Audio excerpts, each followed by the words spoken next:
अच्छा मैं रखती हूँ, अभी बाद में बात करती हूँ।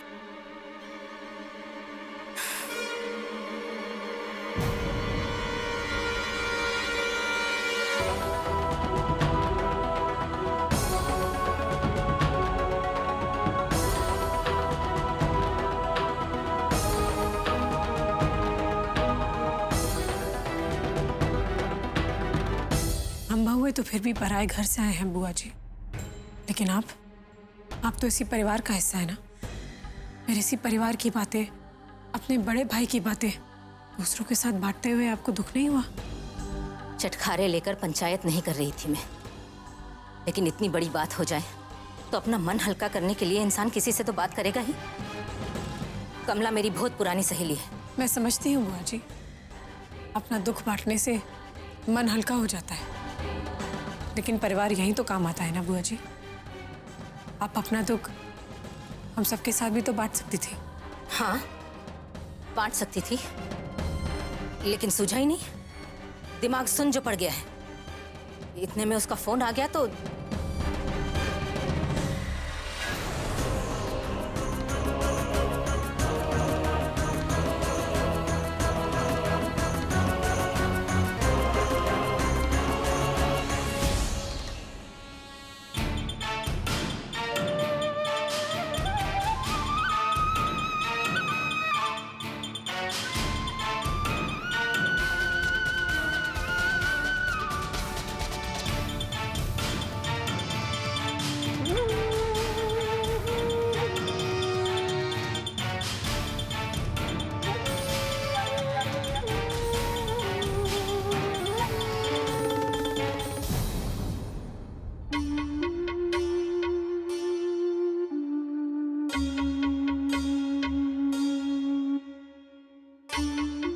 तो समझ सकती है ना माँ।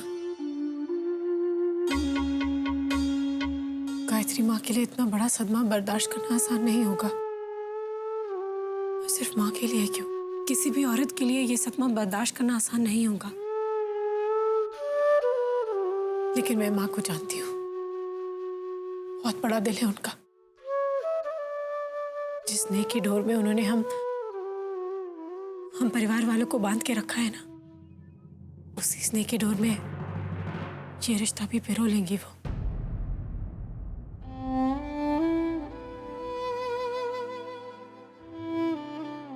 काश ऐसा ही हो बहू। मैं सिर्फ इतना चाहती, आकाश और उसकी पत्नी को उनके हिस्से का मान मिल जाए बस। अपने लिए कुछ नहीं चाहती मैं, कुछ नहीं चाहती। भगवान से यही प्रार्थना करती हूँ मैं कि मेरा ये विश्वास सच हो। गायत्री माँ आकाश और ऋषिता के साथ साथ राधा माँ को भी खुले मन से स्वीकार कर ले। जानती हूँ बहुत मुश्किल होगा, लेकिन चाहे तो वो नामुमकिन को भी मुमकिन बना सकती है।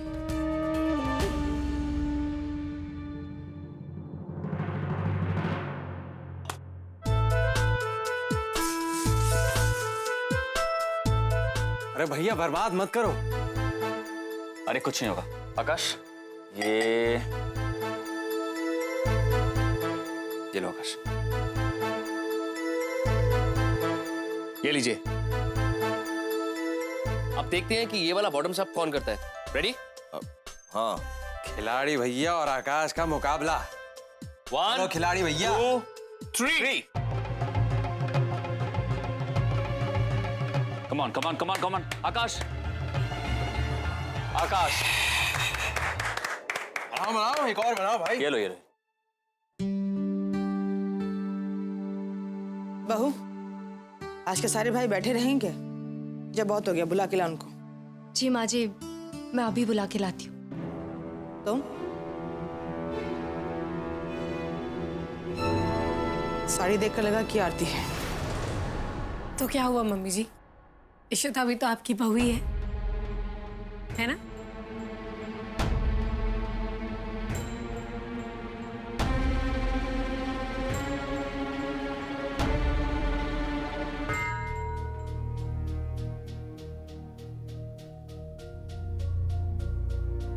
मम्मी जी की बात का बुरा मत मानना।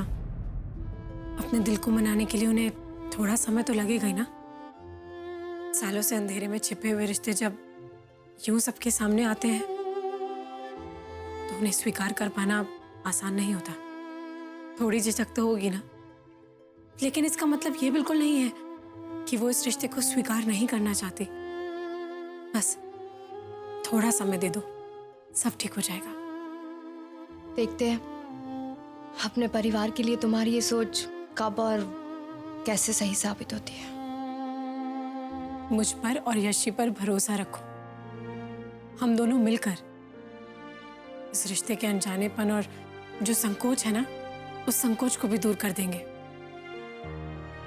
ठीक है, तुम कहती हो तो मैं तुम पे भरोसा कर लेती हूँ। मैं सबको खाना खाने के लिए बुला के आती हूँ।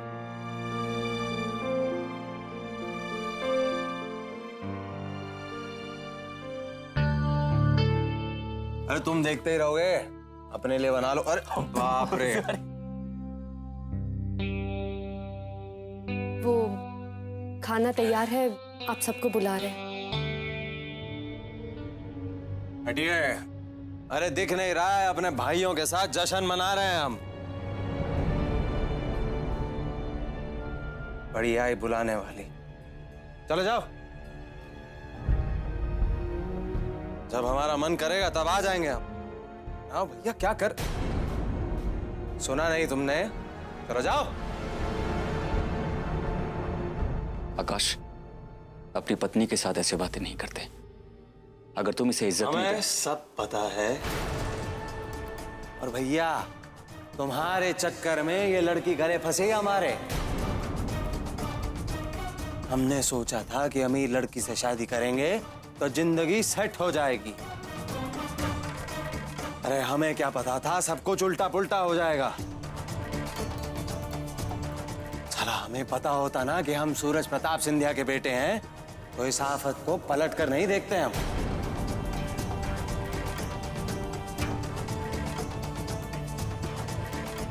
आकाश, जो हो गया सो हो गया। देखो, इशिता बहुत अच्छी लड़की है। अरे काहे की अच्छी लड़की? बड़ी बड़ी बातें करने से कोई अच्छा नहीं हो जाता। सारी किस्मत ही खराब है। लॉटरी लगी भी तो तब जब ये फांसी का फंदा हमारे गले में अटक गया।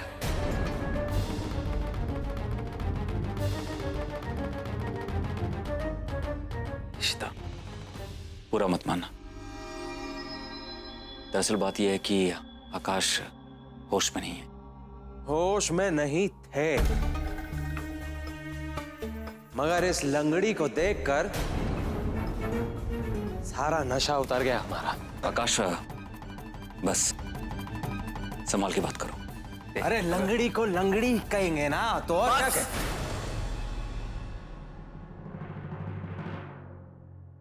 इसके आगे एक और शब्द नहीं कहोगे तुम, समझे? नहीं यश जी, आप प्लीज इनसे नाराज मत होइए। ये अभी नशे में है और फिर कुछ गलत भी तो नहीं कहा इन्होंने। आपने शादी से इनकार किया, तभी तो मैं इन पर बोझ बन गई हूं। लेकिन मुझे इनकी किसी भी बात का बुरा नहीं लगता है, क्योंकि मुझ जैसी अपाहिज और ठुकराई हुई लड़की से शादी की है इन्होंने। मेरे लिए तो ये भगवान है। आप प्लीज इनसे कुछ मत कहिए।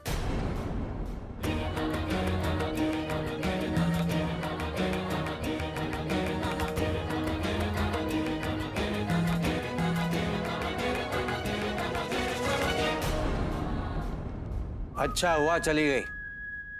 गई तो गई, लेकिन सारा नशा खत्म करके गई। ओ भाई, थोड़ा ग्लास भर दो। हैं? क्या आधा आधा पिला रहे हो? जरा चढ़े तो सही।